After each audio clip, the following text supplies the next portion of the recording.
Good evening, everyone. Good evening. We're excited to have you on for part 4 of our Black Leadership series. As participants are joining the room, we are excited to have you with us. So we're giving you a few moments to join the space, and we're excited to get tonight's conversation started.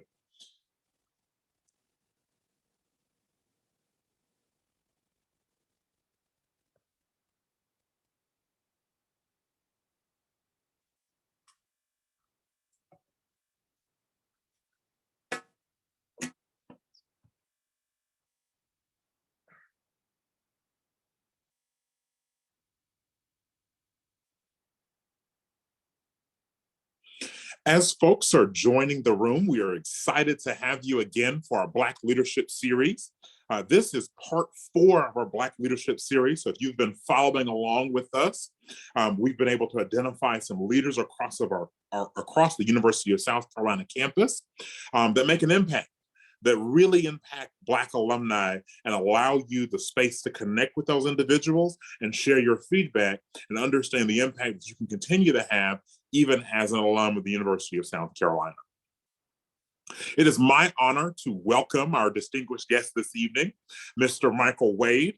He is the Associate Director for Diversity, Access, and Inclusion for Undergraduate Admissions.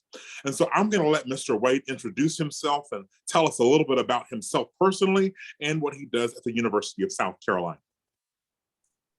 Good evening. Good evening. Thank you so much, Courtland. I'm happy to be here for this important conversation and just humbled of being a guest at this wonderful opportunity. Well, a little bit about me that I can share with everybody. I'm a professional in higher ed now, going on just about 15 years. And so I got my start at Ferris State University, which is my alma mater up in Michigan. And so shout out to the Bulldogs. That'll probably be the only Bulldog shout out I get here. I know I'm in SEC Nation. But 15 years ago, got my start, in a wonderful office of multicultural affairs. At that time, we called it minority affairs, but we had just received a grant for our Gear Up program, which is a gaining early awareness and readiness for undergraduate programs. And I had the opportunity to work with the program directly as a student, straight out of undergrad. Got tapped by one of my mentors, Mr. Raymond Gant, for that wonderful opportunity. And really the rest is history. When we talk about professionally, I stayed in that office all the way up until 2019. And, I moved on from Gear Up and became assistant director for the department and moved on to support more retention efforts, diversity and inclusion efforts, and programming campus-wide. Was a part of our strategic plan for diversity and inclusion at the university twice over. And just a huge thank you for Dr. Matthew Cheney there and Dr. David Pilgrim, who was our vice president of diversity and inclusion, for granting me the opportunities to contribute my voice as a student leader who was there on that campus thriving. And personally, from me, I'm a transient, and so born and raised Chicago, Illinois, on the South Side to be exact. Went to Kenwood Academy there. Grew up on Ida B. Wells projects. I'm a proud product of the low end, as we call it, on the South Side. But at the age of 16, I had the opportunity. I wouldn't say opportunity, but I was kind of thrusted to move and make a shift in my life experience. And I moved to Lansing, Michigan to stay with my dad and finished high school there. My brother and sister, my mom at the time, we uprooted and moved from the South Side. And one day at the end of track season, track practice, I said, hey, we're moving. And it just really shook up some things there. But I made a new life. I got a supportive network there in Lansing and ended up staying in Michigan for college at Ferris State. And so that's kind of what brought me from Chicago to Michigan. Again, Ferris State professionally all the way until I got here in 2019. So I was fortunate to come and be the inaugural Associate Director for Diversity, Access, and Inclusion through the Office of Undergraduate Admissions, a brand new role here where I get a chance to work with our leadership and to make sure that to and through our recruitment plan, we have strategic goals and realistic outreach plans to reach students regardless of their race or place, but finding a way forward to the University of South Carolina. And so going back to personally, Undergrad, I was very active on campus. Alpha Phi Alpha, I had an opportunity to pledge and join the Zeta Beta chapter there at Ferris. I was active in NAACP as an undergraduate student. Black Leaders Aspiring for Critical Knowledge, a young male organization there, just to name a few. And I'm still active with NAACP and Alpha Phi Alpha to this day. Professionally, I'm on the NASPA South Carolina Executive Board. NASPA is our National Association for Student Affairs Professionals. I'm also an active member in our NACAC and SACAC, which is our College Admissions Counselor professional organization. So given a touch here and there, Courtland, about me personally, but again, transplant, transient student that I was, undergrad, to and through, but I finished. And that's what's made me passionate about admissions and reaching out to our students that have that similar story. Yeah, and really talking about some of, on the personal side, Chicago to Michigan to South Carolina. I mean, what's different, or what was our culture shock when you got to South Carolina? Is there some things you had to rethink and wait a minute? South Carolina was a little bit different than Chicago. Was there anything related, in terms of admissions that might be different, or the community looks different than South Carolina might? All the above, brother. I would say I had to truly learn and be a student. And I think that, you always have to be a student and be a lifelong learner. And so I had to learn the culture, and I'm still learning the culture of South Carolina. But it's been a beautiful journey. I mean, the pandemic is what it is, but now that, we're kind of coming back outside, I get a chance to see the parts and get a chance to see some of the beautiful people, but also experience the culture here. And, the good barbecue. I love a good barbecue play here. And so I definitely have learned to love South Carolina barbecue. But for the most part, it's been good, learning a lot. Admissions is very different. Fair State was a state school, 15,000 students. South Carolina is a flagship school, very large institution, over 30,000 when you include graduate and undergraduate students. So that is a big shift. I'm continuing to learn. I'm continuing to be a student. Yeah, and you talk about South Carolina barbecue. That's it. Mustard base all the way. But, I really want to get into our conversation and really talking about the unique role that you have here at the University of South Carolina, and really its key importance that it plays in the admission and ultimately the enrollment of Black undergraduates. And so as the inaugural Associate Director for Diversity, Access, and Inclusion for admissions, I really want to talk about two things. So first of all, what your role actually does, or what your office actually does. But then also, I also want to talk about how unique it is that in 2019, you are the inaugural. So, can you talk a little bit about, first of all, what your office does, but then second, how unique it is to be the inaugural? Definitely. I think, what our office does as a whole, the undergraduate admissions office, is really try to make sure that prospective students as well as admitted students get all the resources and information they need to see why Carolina is a destination for them. And so within our team of diversity, access, and inclusion, I have the fortunate opportunity to work with a team of student leaders in our multicultural outreach student team, professional staff, our coordinator for diversity and inclusion, our assistant director for diversity and inclusion. And I want to take this time to shout out, some of my predecessors, Tasha Jenkins, Bree Broomsfield, Bree Kelly, that have moved on, BT, Bridget Tabor, Diamante Hauser, have been some great individuals in these roles that have helped mold and shape and continue this energy that we have right now in the office. And so they laid the groundwork. But our D&I team, coupled with our transfer recruitment team, I get a chance to work with both of those teams under diversity, access, and inclusion. Why that's important is I think that, we have to reframe when we talk about new students in the institution. When you talk about new students, that includes transfer students. We can even go back to freshman students. Most of our students coming into the freshman class are coming in with college grades or college credits earned.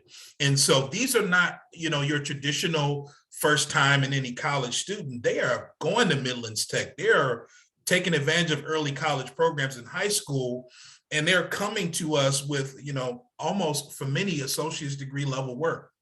And so we have a unique opportunity to recruit intentionally these two populations, create personal outreach and contact with these students so that they can see themselves here and also get the connected support with our team to and through the application and the college search process. And so our team is unique. It is new to see transfer recruitment and diversity and inclusion recruitment together. You won't see that at most schools, but I think that transfer students aren't new, and it's important that we recognize that of the 27,000 undergrad students at U of SC, 9,000 are transfer students coming to us from another system campus, a technical college, or another four-year school. And so we have a very diverse mix of students. And when you include those new student classes, the diversity, when you talk about Black student enrollment, just continues to go up, because these are students that first time they're on this campus at USC. They look like us. They want to find that community that supports us. We're intentional on making sure that wherever a student is, they're coming to us through Midlands Tech or another technical college, or they're coming to us from their high school, whether that be Ridgeview, Spring Valley, or whatnot. We want to make sure that they see themselves here at Carolina. So that's a little bit about our unique team within the broader Office of Undergraduate Admissions. Now, I wanted to bring up a point that you talked about transfer students. A lot of times we don't really talk about that gap in transfer students. And when I was kind of looking up some data, it really, in terms of Black undergraduates in the last year or so during the pandemic, there was almost 20% attrition of Black students who were going into college immediately after high school. So I think the stat was like 2.5 million usually Black students go into college immediately after high school. And during the pandemic, that dropped to like 1.9, almost 2. Can you talk about the specific services that your office offers to Black transfer students? Yeah, I think to track those students, and particularly the Black transfer students, connecting them with current students, I think, is one way. We have an association for transfer students here at the University of South Carolina, a great new organization, but it's all comprised of transfer students that have come here, and to find community. And so they provide, and they are providing outreach efforts to students to make sure that they get questions answered, get connected, and find out what culture is like here on campus. One of our bread and butters, I would say, within our office is the one-on-one support, though. Allison and Rob currently are part of our team. Allison Scheide is our assistant director, and Rob MacArthur, our coordinator. I mean, schedule is just packed with one-on-one appointments. So we're intentional on reaching out to students that we have contact with and encourage them to work with us, because your transfer student profile is very unique. If you're coming from 2 to 3 different other schools, how long is it going to take me to graduate is deserves a one-on-one conversation. That is not a cookie cutter answer. So we want to make sure that those students, particularly our Black students, know that support is here. And a lot of times I'm yielding a lot of those calls and those requests to connect with students and understand their path to U of SC. And so one-on-one support, exclusive events, connection with our current students. But moreover, we're making sure that we're monitoring students that are signing up for our events that are transfer student events, and doing follow-up efforts for our underrepresented minority populations, particularly our Black students. And so, no exclusive events yet, but right now they're definitely included in a lot of our outreach for transfer students. One of our huge events annually is Transfer Preview. And so yeah, it's definitely a diverse mix. We understand the data nationally, but even at U of SC, when you look at our non-freshman population, I mean, the diversity is there. 34% of our transfer students are identified as an underrepresented ethnic minority student. And so African-American students make up just about 17% of our transfer students. I mean, the numbers just continue to go up when you talk about enrollment and you include transfer students in the mix. We are recruiting more as far as the largest subpopulation. We talk about URM students, African-Americans are there in a transfer student breakdown, as well as the freshman student breakdown. So the largest subpopulation. Well, and you talked about the kind of national data trends in terms of enrollment. those numbers that we talked about earlier really showed a decline in Black enrollment. Can you just kind of paint a picture for us about what's going on at the University of South Carolina, just to inform our viewers about really what's going on? What is the state of Black enrollment at the University of South Carolina? I would say the state of the Black enrollment at the University of South Carolina is strong, despite it all. Despite it all, what we see nationally trending, we have continued to see record growth in our freshman class for African American student enrollment. Just this past fall, we shared a press release about that, and 85% yearly since 2016, African American student enrollment in the freshman class has continued to grow from 2016 to fall 2021. Let's just give you an idea. Despite it all, these students want to come to Carolina. They are coming, and they are admitted at larger rates than most of our peer institutions. And so we continue to see it. And you talk about enrollment, I think it's important to talk about that and how well we're doing overall. I mean, we are the top destination for African American students in the state of South Carolina. No one's enrolling more students in a four-year school in the state of South Carolina than U of SC. And that's something that we need to talk about. When you talk about nationally, we are enrolling students, African American students, as a percentage of our student body larger than most of our peer schools. When you talk about the SEC part, near peers, there's no comparison there. And so students are finding themselves to Carolina, and they're thriving here. Our students are graduating at a tremendously, successful rate. We're amongst the top 100 schools graduating African-American students with bachelor's degrees. Matter of fact, we're fourth in the nation doing that. And so we need to pause and remember that, despite everything that's going on in the landscape, and you see 2025, the expected cliff of African Americans or just students graduating high schools, period, dropping, and the diversity within that graduating class is going to be huge. For the first time in forever, we'll have more non-white graduates from high school than ever before, and so we'll have over 51% students that are coming out of high school that identify as underrepresented ethnic minority. And so this is coming, and a lot of this is because of what happened in 2008-ish. Some families decided, we're not going to have as many kids. We're going to just stop doing that. And a lot of these data resources I'm dropping here, you can see on the National Center for Educational Statistics, you all, and as well as the WICHE data report, has had a lot of these projections out there. And so admissions officers like us have had to adjust, have had to be intentional on reaching our students, but also reaching them early. About 2025, many of those students are now in 9th grade, 10th grade, right? And so we talk about what are we doing to engage with those students before the junior year. That's when access-based outreach comes in. That's when we work with our community-based organizations such as TRIO, Upper Bound, Gear Up, Ivy Let's, Delta Gems, Alpha Academy. Any group that has audience with youth, we need to get in front of them early and tell them that college is a real and attainable goal, and let us help you get connected and exposed to it. So that's just a little bit about the landscape of where we're at. Despite of it all and what's going on in society, we are still thriving here and positively looking good here at the University of South Carolina. Yeah, and I really just want to talk a little bit about that community outreach piece. And one of the comments that really hit home for me is that the University of South Carolina is one of the largest producers of African-American students, enrolled students in the SEC. And I think people have to realize that in these predominantly white institutions that make up the SEC, that the University of South Carolina is leading the way.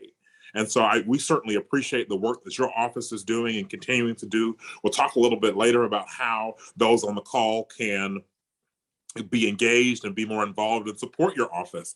But I really wanted to turn to looking at what are some of the organizations that you partner with on campus or community organizations that support the work that you do. When you introduced yourself, I remember you mentioned, the NAACP, that you were in Alpha, you were in the Black Student Union, a Black Male Leadership Association. What work does your office do with those at the University of South Carolina or similar community groups? Very good. What we've done, our team over the summer strategically looked out at all community-based organizations we had in our system, but also ones that we did not have in our system, to identify strategic groups we want to connect with, invite them to campus, invite them to bring us to their groups. And so I think we're intentional on we have reached out to our Divine Nine fraternities and sororities within the Columbia area. We've reached out to our college access based groups, like TRIO. Allison and I presented at the TRIO State Conference this past October about how to get involved. We signed an MOU with the Gear Up program out of Richland 2 School District this past fall to be supportive of their efforts. We're working with Richland 1. I serve on the Career and Technical Education Board for Richland 1 School District. So these are just, some examples of organizations we're intentionally reaching out to. We even have ourselves a diversity advisory council comprised of representatives from many of these organizations and schools throughout the state, that we've identified as a part of our Raise Me partnership. And we have a Raise Me program. It's a great platform that teaches college affordability and how to prepare for college. And we've identified these schools, over 50 schools in the state that are 55 to be exact, that students that graduate through these schools get admitted to the University of South Carolina, may be eligible for the Collegiate Scholars Award. And so this is intentional outreach for specific schools throughout the state. And for details about that, you can see on our website under Financial Aid and Scholarships, the complete list. But we're working with those schools, the organizations I just highlight strategically, and making sure that they know that we can come to them. We've done a lot of virtual. As we know, we were about 2 years removed from when this thing started. We've been virtual since then, and the volume of virtual events that we were able to put on immediately in March of 2020 was just amazing. And still to this day, virtual is here, but I'm a big fan of on demand, and so as well as live content. So I want these students, these community-based organizations and their students to engage with us live, to come in on person, but if they can't do either or, get content on demand so they can just kind of have their USC and chill experience, but get exposed to what Gamecock life is all about. So that's just a little bit about the organizations we're working with. Absolutely. And as we continue to have our dialogue and our conversation, I want to encourage our participants, if you have a question for Mr. Wade, feel free to ask. And if he doesn't have the answer, we're going to find out the answer for you. But Mr. Wade has been very supportive of the Black Alumni Council and our efforts to partner together with his office to increase diversity, access, and inclusion at the University of South Carolina. One of the points that you made in your last statement, I just wanted to go back to, was a lot of times African Americans have a financial barrier to coming to college. I just wanted to talk about some of the items that your office provides to help with that financial barrier. So you talked about the one-on-one, you talked about the website with a list of scholarships. Is there anything else that your office provides for students of color in terms of the financial barrier to coming to the University of South Carolina? Financial fit, educational fit, and societal or social fit are kind of the three big pieces that make an admitted student decide on what school to go to. And I think we're intentional on the front end, before you apply, encouraging our students to participate in our college search series. And so we have a college search series of sessions that we offer typically in May for all students. And the topics are covering financial aid and financial fit, understanding the cost and affordability, but then also at the U of SC, but also what are the resources that I could be eligible for in order to make sure that this experience can be a free ride and not a debt ride. We know disproportionately our African-American students, and I am one of those students, are still, taking care of some debt, some investment in the undergraduate experience that we had to take. Some of us didn't have to take if we would have had the right counseling and advising. And so we're trying to get on the front end of that, offering and pushing these sessions to our students, particularly all of our students. In addition to that, Courtland, what we have done throughout the semester and throughout this year is, in case you missed it, request us to bring the session to your group. So we're literally coming around to groups, community-based organizations and high schools and sharing these college search series sessions. Myself have Richland 2 School District has a, R2, Ready for College virtual series. And so I've been presenting sessions through their program and their college information specialists all year. I'm presenting up soon with the AVID program. And so another entity that we can get in front of. Lexington 1 has an early college center. We're working with their center. And so these are opportunities where we can come pour into your students, meet them where they're at, and understanding how to afford college moving forward. We're also blessed to have this program that we're working with in our office called Carolina Climb. And Carolina Climb has been a great access-based initiative that a former president, started, and with the mission of visiting every high school in the state of South Carolina. And we've got a chance to work with that initiative and bring that upon our team, and working with Shannon Cloudy, our Gamecock alum. She's doing great work as a coordinator for this initiative. But we're intentional on reaching out to those schools that don't have access, or they have a disproportionate amount of students of color, as well as when you look at the income, those students who are eligible for free or reduced lunch. So we're reaching out to the schools that are very diverse, traditionally first gen, and making sure they know about affordability. And so second semester of that initiative, we're going out on Fridays. Current students are involved into it. They serve as mentors, and we're loading up the bus, 20 to 30 students going to these schools across the state. And so we're educating the students about affordability, about resources to pay for college, so that they don't find out all the way at the end of senior year, oh, this is what scholarships I'm available for, or what FAFSA is all about. We're trying to prepare them early. And so that's kind of what we do. Yeah, and you really talked about the multicultural outreach student team, the MOST team on campus, student leaders that support your office. But how can those who are watching and the community continue the work that you do through our organizations or personal? Yeah, I think continuing to work is, we talked, prior about, spreading the good news, spreading the real news. And as an alum, we have our own experiences of our undergraduate college. I think it's, when we're in church, when we're in our organizations, we're in our frat meetings and others, 100 Black Men of Columbia, whatever it may be, we have an opportunity to tell the truth. Despite what people are saying, yes, there are some real things happening on campus, and this is a college campus. It's not going to be perfect, but there are some successes here. And a lot of times that doesn't get told as much. And so I'm definitely not an advocate for, putting forward a picture of UofSC is perfect, but it is, you have found success, alum have found success.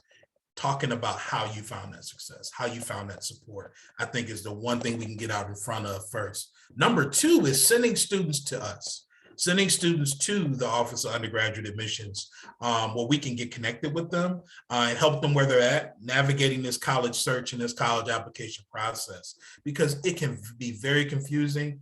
It can be very stressful. And so we want to make sure that they have that ease, but they have a trusted office that's here to do that work, because as we say, all the work that we're doing, it's part of our team's doing, but it's the whole office. It's our in-state recruitment team. We have recruitment representatives for every territory throughout the state. We have national recruitment representatives in Charlotte and in Georgia and beyond. And so it takes all of us to spread the good news and the real news. And that's just some of the light lifting, as it relates to how do you be an ambassador, how do you be a ripple effect, share the good news, share your success stories, but also students that are really interested, send them our way. We'll get them some information that'll help them navigate it. Absolutely. So I want to answer one of our audience questions. And it says, what do you find to be the most difficult part of multicultural student recruitment? And in addition, how can Black alumni help? So you answer kind of part B of that question. If you would answer, what do you find to be the most difficult part of multicultural student recruitment? Well, due to the pandemic, many of our counselors on our diversity advisory council have echoed this. Students have been very hard to find.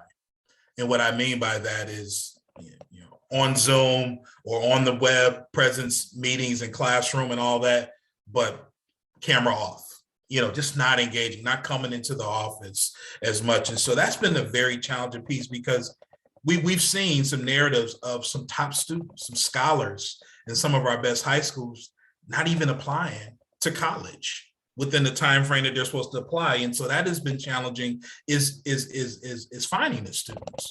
Not all students, but some of those students that are just, have been, impacted drastically by COVID, personally, just this whole mixed delivery of virtual learning, e-learning and all of that, asynchronous learning, all of it. It has hit our students very differently. And so that has been a challenge of recruiting them. I think when you talk about multicultural student populations, each population of student is very different. And even within, let's say, Black student, the population, we're not monolithic. And so there'll be different needs for that student group. And it's getting them to tell us what they're interested in versus, me being as a young student in high school. I remember folks asking me when I would visit campus, do you have any questions? I'm like, no. So trying to get students to open up and say, what are you interested in? What do you want to learn more about? And what I've learned with our students is that once you bring them to campus and they can see it, they're more observant and then they open up. And so I think that that's one way Black alumni can help us is sign up for a visit, sc.edu/visit, and get students to campus, bring students with you. What's good about it is that we've set it up within our visitor center to where every student that identifies as an underrepresented minority receives an outreach from us before they visit, as well as after they visit. But if they never sign up, they won't get that outreach. And so I think it's send them to campus visit. If you have groups that want to come to campus, encourage them to sign up for our group visit program. We work with our visitor center to coordinate those throughout the week. And on occasion, if we're able to staff it on the weekend, we just had a wonderful visit. We partnered with South Carolina Trio program, as well as Trident Technical College Trio program. They were on campus this weekend. Our multicultural outreach team coordinated the tours, and they stayed on campus for the weekend to check out the basketball game on Sunday. I mean, that's impact.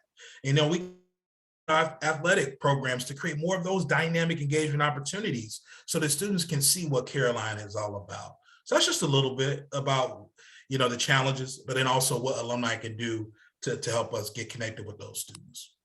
Well, and you bring up a good point. You talked about some of the private events and tours that your office hosts, but can you talk about some of the signature programs throughout the year that your office provides in terms of Admitted Student Day, Multicultural Student Welcome, and some other events? Sure. So our open house event is for prospective seniors, high school seniors, and that typically takes place in the fall. And all students are invited to 3 to 4 events we host in the fall. Within each of those events, we host diversity and inclusion sessions, breakout sessions, or tables where they can get connected with our team, get connected with our campus partners like OMSA and others, as well as get connected with students in most. And so attending those events, I think, are critical. We launched a virtual series called Discover Diversity during the pandemic, and we've kept it on because we can't pack everything into open house. And so these are virtual panels where we're promoting opportunity scholars, diversity on campus and OMSA, and many more to topics, being a student, being a Hispanic or Latinx student on campus, and much more. We have a lot of topics and series that we do in that virtual series. That typically is in October. For the most part, the fall continues with more visits, fairs, attending that. But then we go in the spring where we get to admitted student outreach. And admitted student outreach, we have admitted student days. We have diversity and inclusion sessions for each of those events. And we typically host at least 3 of those in the spring in our office. On top of that, we have our admitted African-American student event called Showcase Luncheon. And for this year, that'll be April 2nd. And we're inviting students up to really get exposed to the Black student experience, student organization fair and entertainment in the morning, campus tours. Then we'll have a featured speaker by, a member of the Black Alumni Council at lunch. They'll have breakout sessions in the afternoon with students, just have those real talk conversations. We'll talk with the parents about financial aid and support and safety on campus. And then we'll bring them back together for our final session. And so we're excited about that piece. And so that's just a little bit about our prospective student and our admitted student outreach. But our big funnel event, Courtland, has to be Summer Seniors. Summer Seniors has been an institution in this office since 2008. And to date, over 1,000 students have participated. Many are alum of the program and decided on Carolina because of it. It is a summer 4-day residential experience, and we host 2 sessions each year. And so I'm so excited this year, Courtland. We'll be bringing that event back in person, back overnight, and it'll be July 14th and July 28th. And details are on our Summer Seniors website right now. But this program is exclusively for high achieving African-American students from the state of South Carolina. I repeat, this event is exclusively for our high achieving African-American students from the state of South Carolina. They get a chance to come on campus and live on campus and really get exposed to life as a Gamecock. And we'll have up to 180 students again this year on campus, Lord willing. But it is a wonderful opportunity for future Gamecocks that are rising high school seniors to apply for that program and to come here. If you can't come to Summer Seniors, our college partners are doing some great programs too, and we're partnering with them. One, for example, is the Partnership for Minorities in Engineering and Computer Science. They have a great program, and Brian McCaster coordinates a lot of the outreach there with that program, and that's exclusively for our students to get involved. And so that's just a taste of some of the, premier signature programs that we have, admitted students and for prospective students. Yeah.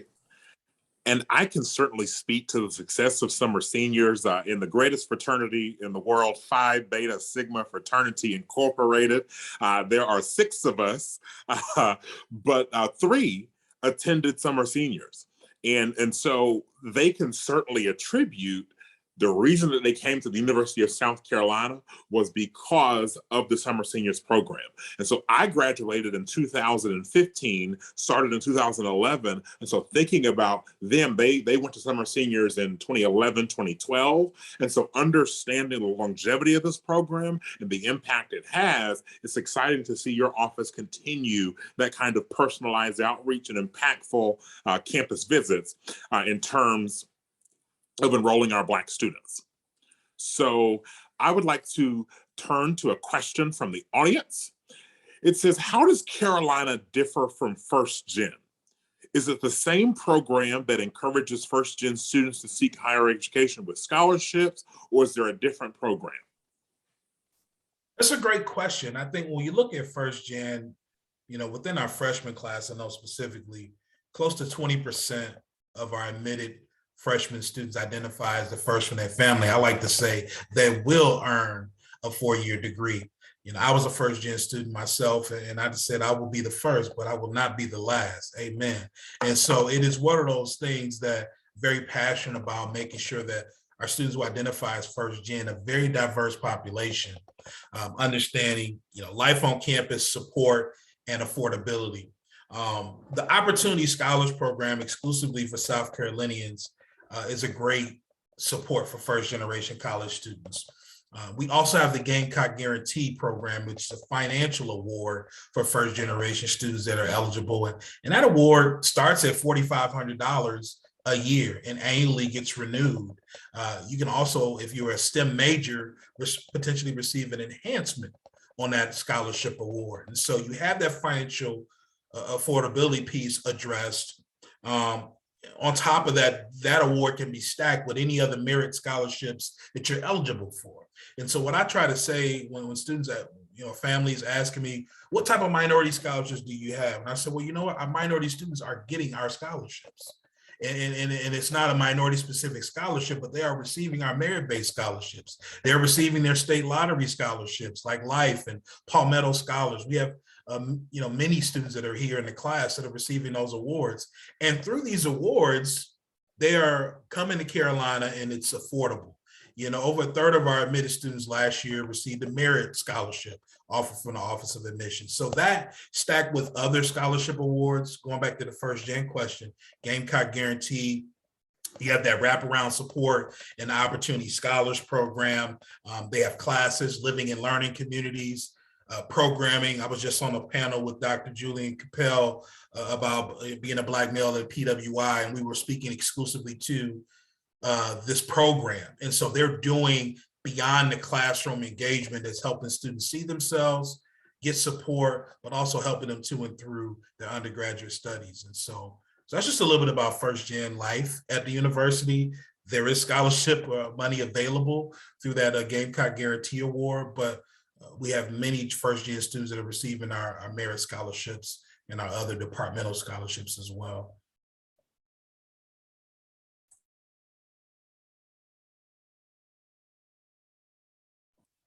I put in the chat, I said amen to you when you said, I might be the first, but I won't be the last. And I think about a quote a mentor said to me one time from Nelson Mandela that, education is the most powerful tool that you can use to change the world.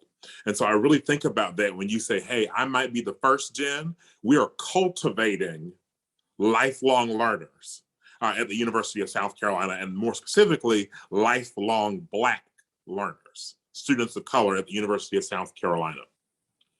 So we continue with our questions from the audience.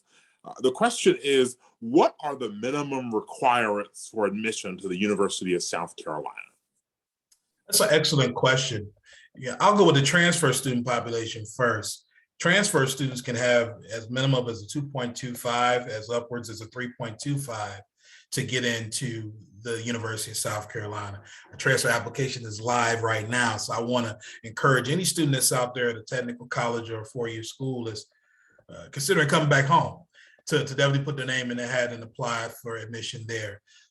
With the freshman class, it is a holistic approach to admission. And what that means is that we are looking at your academics, we are looking at your rigor in your classes, we are looking at making sure that you have attended all the classes you need that are required for a four-year institution by the state of South Carolina.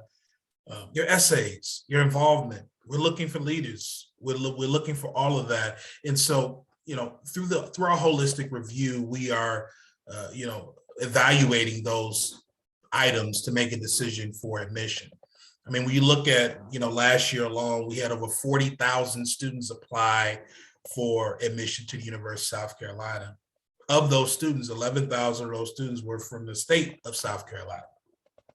And so when you talk about path to admission, over 98% of students who applied from the state of South Carolina were offered admission to the university by way of the freshman class or by way of our Gamecock Gateway or Palmetto Pathway programs. And so, I tell students this, A and B work can never hurt you for any school you're looking to get into, but A's count. Rigor is very important. So you ask yourself, are you taking advantage of the rigorous courses that are offered at your school? Because you're going to be comparing or competing against your peers for admission to these schools and for these scholarships. And so take advantage of honors courses, take advantage of advanced placement, take advantage of dual enrollment if you can, but you don't got to put it all on your plate. You can always go back for seconds. You don't got to take advantage. Can you tell I'm hungry, Courtland? But, I always have to put it all on your plate at once. And I think they talk to your counselors. That is a very important decision. But each year, freshman, sophomore, junior, senior year, ask yourself, are you taking the most rigorous courses that are available? Are you taking at least one or two?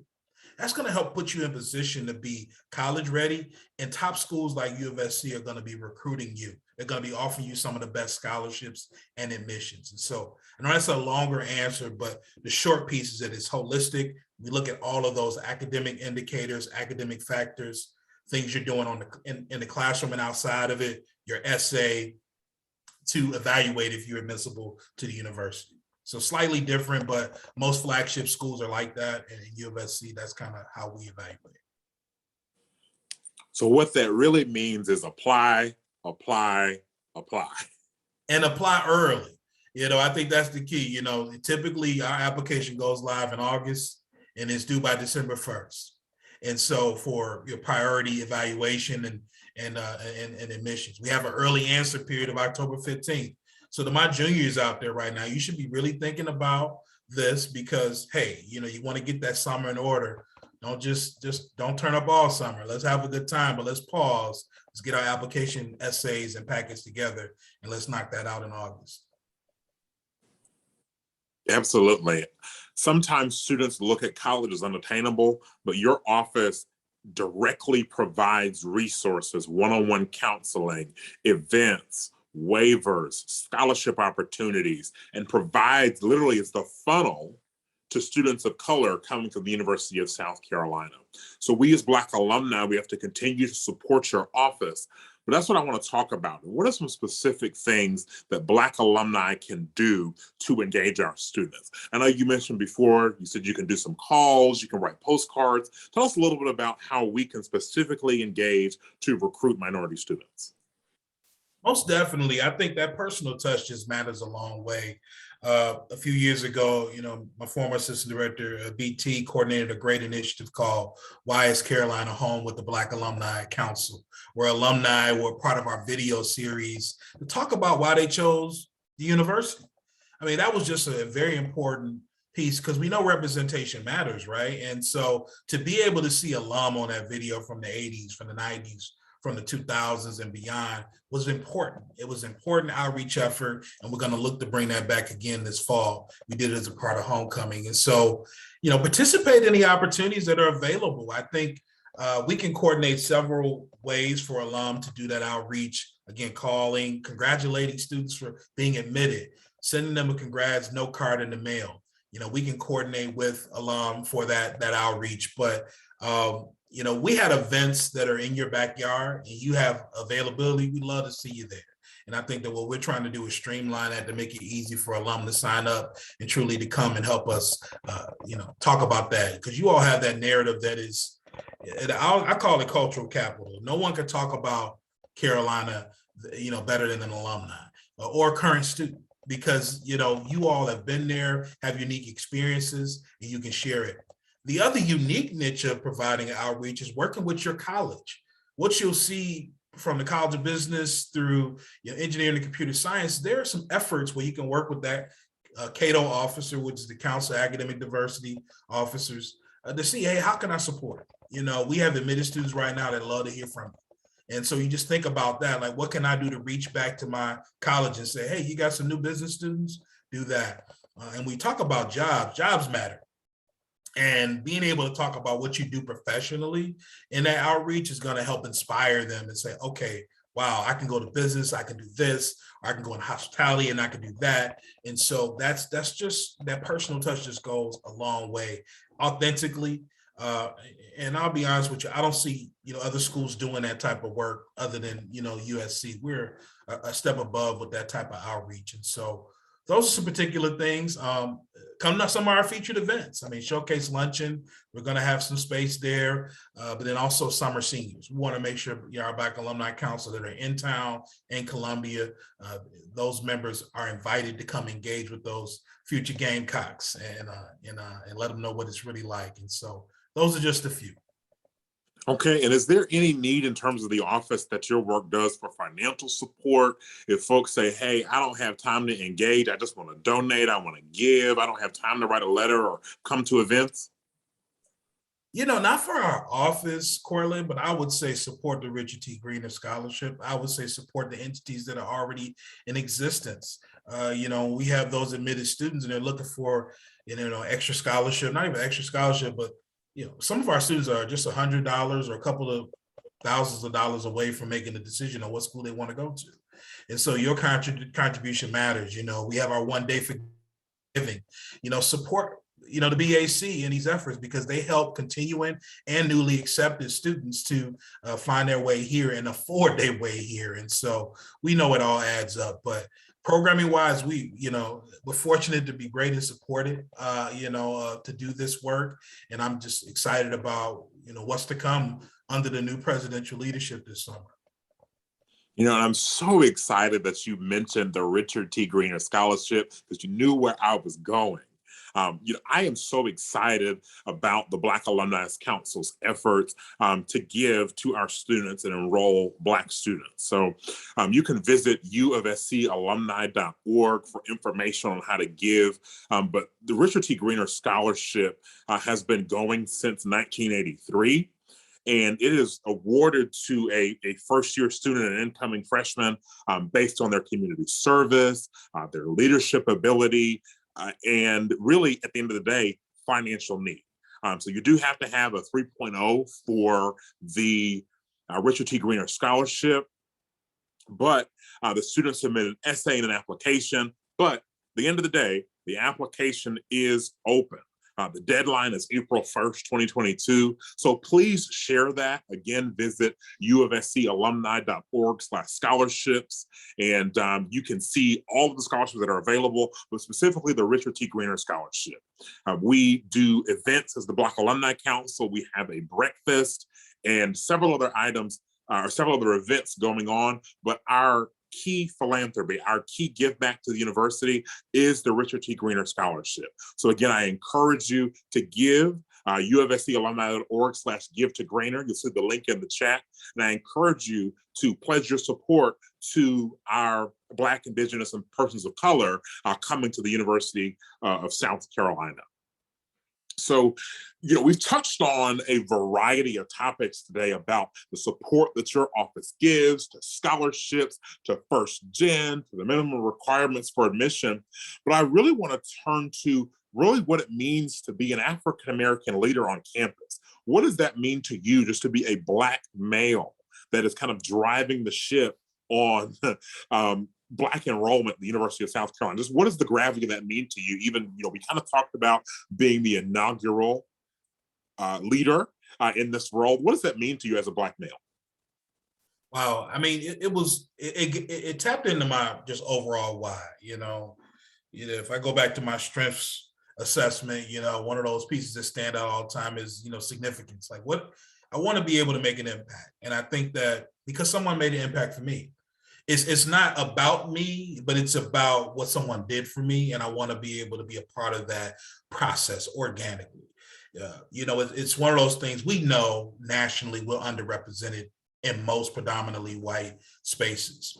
And I'm intentional on being present, where I'm at. In my former role, I was advisor to our MPHC organization, to my undergraduate Alpha chapter, to many organizations, finance division of student government, for 10 plus years. I mean, I did that work, but what that work did was also made me present for the students, get a chance to be a mentor, if not directly, indirectly, but them seeing us is so important. And, when I see my colleagues on campus and they see us walking around campus, that representation is important.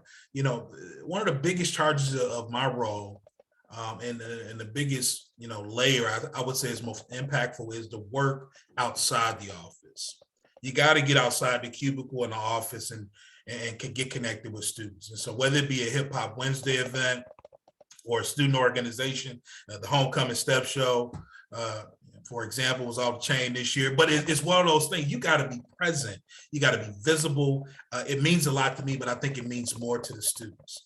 And so I'm intentional every day of walking around on campus, going to Russell House, going to, to the library, and make sure we're seeing students. And I see them and they know that I see them, but also advising when I can. I serve as a campus advisor for the college chapter of NAACP at USC. And so it is an opportunity to help guide, but to be of support, not to do the work for them, but to help sure that helping them ensure that they have a voice and they have a support on campus. And so that's just a little bit about what it means to me. Someone did it for me, and I think we have a duty or an obligation to be visible and present and not just to go to work and come home. You talk to the importance of mentorship, especially in the Black community, especially the old adage that it takes a village. It truly takes a village. And I think it is a unique opportunity for us as the Black Alumni Council, for our viewers, and for Black alum to come together and create that village for our students. That I remember the question was asked about, what are the minimum requirements for admission? How can we provide the resources and the fee waivers and the college fairs and identify the support that our students need to come to the University of South Carolina? So conversations like this are important, but our action after the conversation is even more important. So the action that we take in terms of giving to Richard T. Greener, emailing your office and saying, hey, I want to participate. I want your group to come to my church and my youth group to speak to our students about the University of South Carolina. Yes, indeed. And you hit a point right there that really just, that your groups are engaging. We know the narrative out here about college being, questionable and, investment is out here. We have to debunk that with some realities. And I think that, your experiences as alum just speaks volumes to the communities that you have. I would say clout with that. Folks know that you're a deacon this, or you're coach that, or you're teacher here, and they're going to listen to you. And I think that you have an opportunity to tell your truth. And I agree. Sometimes college isn't for everybody, but everybody needs education. Once you have education, no one can take it from you. And I think it's important that we need to be educated in order to be able to provide a service, to be able to do a job, and college provides you that. Now, you don't want to just go to college and waste your money, but you should be majoring in the things that you want to do, that you're passionate about, but also that's hiring. I've had that old adage for years, Courtland. You find a job you love, you never work a day in your life, but you need to make sure that they're hiring as well. What are the projected job growths for the majors you're looking to go into? Are those jobs going to be in existence? There's research out here about almost 60 or 70% of the jobs that are needed in the next 5 to 10 years haven't even been created yet. And so you have to be open to flexibly moving around. I was a business student who ended up working in education. I saw a need, and I'm applying my business practices to education. 4 P's: price, promotion. I missed the other two, but the price, promotion piece. Product, place. There we go. You remember. But that all is relevant, right? Those 4 P's are relevant to this day in every field. I don't care if it's healthcare field or the education field, them 4 P's matter. And so you got to be flexible and understanding that, I want to do this major, but the average college student changes their major 2 to 3 times in undergrad. So you got to be open to the experience, being a lifelong learner. And I think that that's what we're here to promote. We got to be the ripple effect for that and tell the truth about college. You really bring up an important point about what our viewers can do to continue to engage. So you've heard you can make phone calls, you can write note cards, you can come to events, you can give to the Richard T. Greener Scholarship. But at the end of the day, as individuals, we all have a circle of influence, understanding that if we work as a team together, we can have a wider or greater impact, and we can spread the good news about Gamecocks and the University of South Carolina and Black student enrollment. So I would encourage each of you watching today that you use your circle of influence to share the good news about what's going on at the University of South Carolina, to support the initiatives that are going on, to financially give, but also, even if it's just, hey, I'm going to help you apply to the University of South Carolina. And so I'm really excited to hear about the work that your office is doing, the support that is available, and the work that we as individuals that are not employed by the University of South Carolina can do to support that work. I think sometimes, we were talking about the gravity of being a Black male in this inaugural role. If those who are watching have been paying attention to the news and the press release, the University of South Carolina just released a statement that talked about the desegregation of the University of South Carolina. The 3 Black students that basically they desegregated the University of South Carolina in 1963. But those students, Robert Anderson, Henry Monteith Treadwell, and James L. Solomon Jr., the Board of Trustees approved a statute coming to campus for that. So I want students to understand that we're talking about 1963. We are not that far removed to where Black students could not attend the University of South Carolina. So the work that your office is providing in terms of diversity, access, and inclusion to even come to the University of South Carolina, we have to understand the impact that we have as individuals, and then on top of that, using our circles of influence to grow the African-American impact at the University of South Carolina. Yes, indeed. And it takes a village, going back to your point, Courtland. Working with our campus leadership, Dr. Shay Malone, who's the director of the Office of Multicultural Student Affairs, Julian Williams, who's our vice president of, diversity, equity, and inclusion, Michelle Bryan, Dr. K, the entire team over there in Julian's office. We meet regularly. We talk regularly. We share with each other. In fact, Michelle and, Dr. Bryan and Dr. Malone both were at our D&I meet and greet for our admitted student day last month.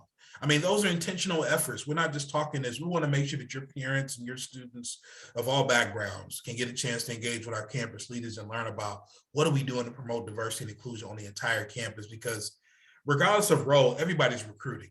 If a student walks on that campus or they see you out in the street and they see you with some USC Perry on, they're going to ask, oh, you went to University of South Carolina? That is a recruitment now conversation. So we need to understand that being able to talk what we know, right? You got to know a little bit about a lot of things. You don't need to know everything, but know a little bit about your experience. You know your major, you know where you lived at, you know what you did. And then for everything else, send them to our way, but we have an opportunity to be the ripple effect, but we can partner by doing that together. And so I'm making sure that I'm connecting with Dr. Malone on a regular basis.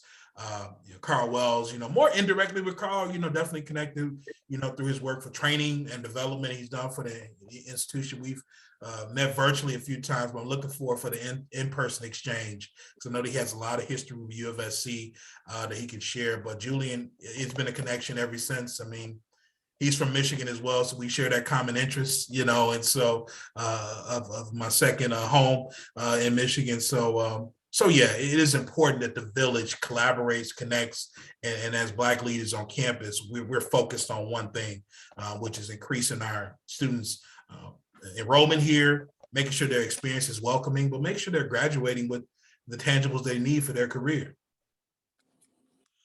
Absolutely. And I just want to make sure our audience didn't miss the individuals that you referenced. So Dr. Shay Malone is Director of Office of Multicultural Student Affairs. And so she works directly with our current students in programming. So again, a lot of the programs that she's doing are specifically retain our students. And so they keep them engaged while they're here. And now Dr. Carl Wells, it's been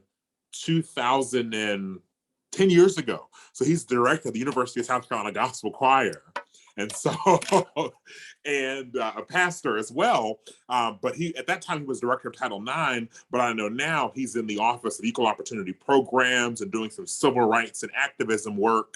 And, you mentioned so many Black leaders, Dr. Julian Williams, Shay Malone, Carl Wells, and you even talked about yourself in these roles. It is just so unique at a predominantly white institution, especially an SEC school, to have all of these African-American leaders impacting engagement.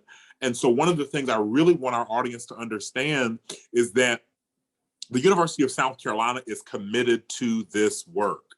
We are excited to partner with you and Black Alumni as the Black Alumni Council in your office. And the University of South Carolina is not just saying it. They're not just talking the talk. They are walking the walk. They are putting Black leaders in positions to make an indelible impact on the future of this university. And again, I am just so excited about the work that your office is doing and the opportunity that we have to continue to engage with you. Thank you so much, Courtland.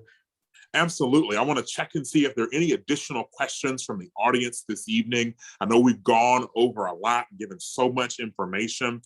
If you would, as we're looking for additional audience questions, share your contact information with us or some of the programs you mentioned, summer seniors. How can I attend the showcase luncheon? What's the best way for folks to reach out to you? So I know I did a lot of name dropping last year, but I don't want to miss some of our Cato officers that have been doing great work on the academic side. And, Rashandra James at the J School, Dr. Deb Hazard in the Darla Moore School of Business, and Tiara Dungy over there. I mean, we've been working with a lot of great partners, Courtland, and it truly takes a village. You have this representation of leaders that are here to work for our students, both in the academic colleges as well as in the student life, and also the executive leadership of the campus. And so I wanted to give them a shout out as well. Just a few, and I'm missing some more names. Dr. Kate Thomas over there in the Honors College, I appreciate your work. My contact, sc.edu/admissions is our website. And if you're looking specifically for diversity, access, and inclusion, I want you to add one more slash to that, sc.edu/admissions/diversity. And we can put that into the chat. But on that website, you'll learn more about some of our upcoming events, campus diversity and inclusion efforts as well. And then also just how to get in connected with our students and within our multicultural outreach student team and our office in general. And so that admissions side, we want to make sure that our community gets used to. because it literally has everything about admissions, from our in-person events, our virtual events, our representatives by territory. All of that is there. But if you want to dig deeper and find our team, you can go to that URL. Our email address, admdiversity at mailbox.sc.edu. So that's admdiversity at mailbox.sc.edu. And so that's the best way to get in contact with our team. I check that inbox regularly, but that website and that inbox will be the best way to reach out to us. And then if you want to reach me personally as well, my page is on the website. You can have my inbox there as well. So.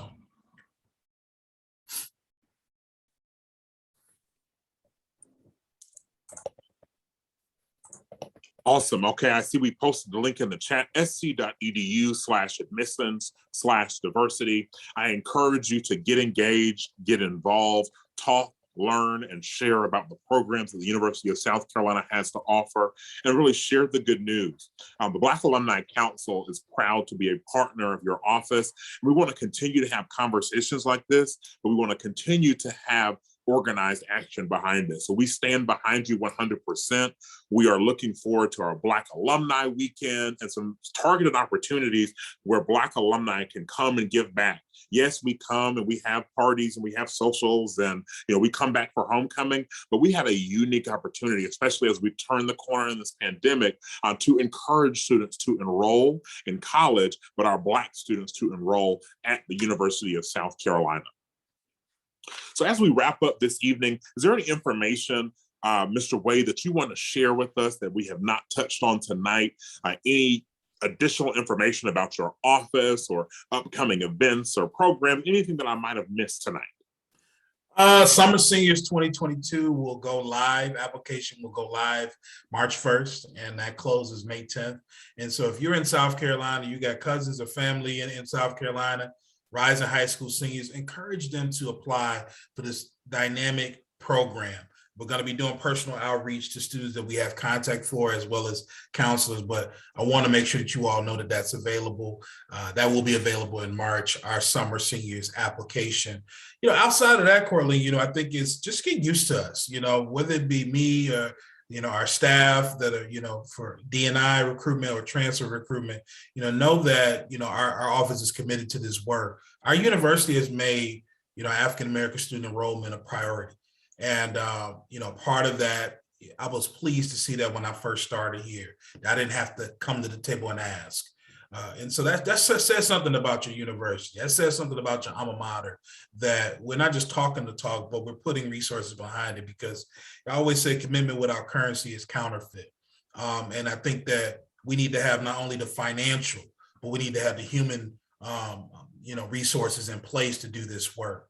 And I'm pleased to be able to do that. And so just know that I'm committed to this work. Our team is committed, and help us get some, some new Gamecocks this way. Send them early. We want to connect with them early. Encourage them to come visit, sc.edu/visit. The weather is breaking, as you all can see in South Carolina this week. If you're not here, you're missing out. It's good right now. It's real nice, 80 degrees. And so, over 200 plus days of the year, you're going to have sunshine on this campus. And so send them our way. Absolutely. Well, thank you again to Mr. Michael Wade. You have been a wealth of resources, and I'm excited to see the work that the University of South Carolina is doing in admissions in regards to diversity, access, and inclusion. And the only way is up from here. So thank you again to you all for joining us for part 4 of our Black Leadership Series hosted by the Black Alumni Council. On behalf of the University of South Carolina and the entire Alumni Association, we'd like to say thank you and good night.